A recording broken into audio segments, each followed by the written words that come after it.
bonjour ou bonsoir, selon l'heure à laquelle vous nous regardez. Je suis votre chroniqueur audio et animateur de podcast à l'ODJ Média. Je suis chargé de vous lire aujourd'hui, avec une fidélité totale et absolue, la chronique de Mamoun Acharki.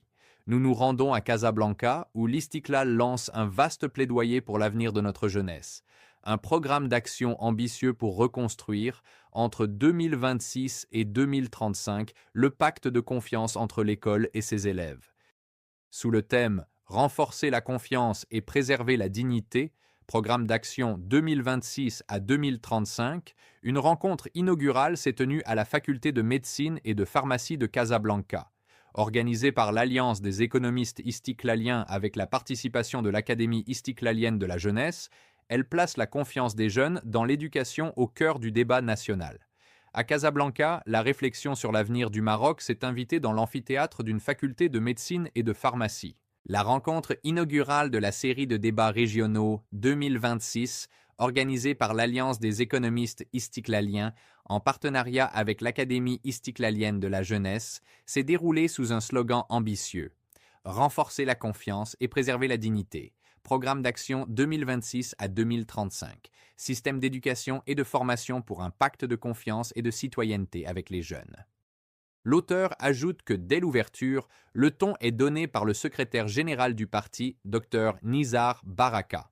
Construire une nation ne se résume pas à tracer des frontières ou lancer des projets économiques. Le cœur du projet national réside dans la connaissance, la culture et la capacité du système éducatif à susciter la confiance des citoyens dans leurs institutions. Il ne s'agit plus seulement de réformer l'école, l'université ou la formation professionnelle, mais de rétablir un lien de crédibilité entre la jeunesse et tout l'écosystème éducatif. L'auteur affirme que pour lui, le débat s'écarte volontairement d'une approche purement technique, centrée sur les programmes ou les horaires. Le vrai nœud, selon les intervenants, est la confiance. Confiance des jeunes en eux-mêmes, en la qualité de la formation qu'ils reçoivent et en l'école comme institution d'ascension sociale. Or, les chiffres rappellent l'ampleur du défi.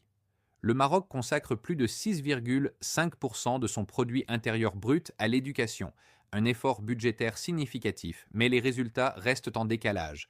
Persistance du décrochage scolaire, chômage des jeunes diplômés et existence d'environ 1,5 million de jeunes hors de l'école, de la formation et de l'emploi.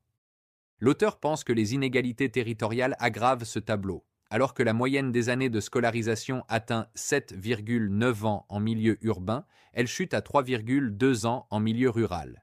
La massification de l'enseignement public, où étudient environ 80% des élèves, n'a pas encore été pleinement accompagnée par une amélioration homogène de la qualité et des conditions d'apprentissage. Les intervenants plaident pour une revalorisation réelle du corps enseignant, qui ne se limite pas au salaire, mais passe par la reconnaissance sociale, la liberté pédagogique et le soutien accru aux enseignants en zone rurale.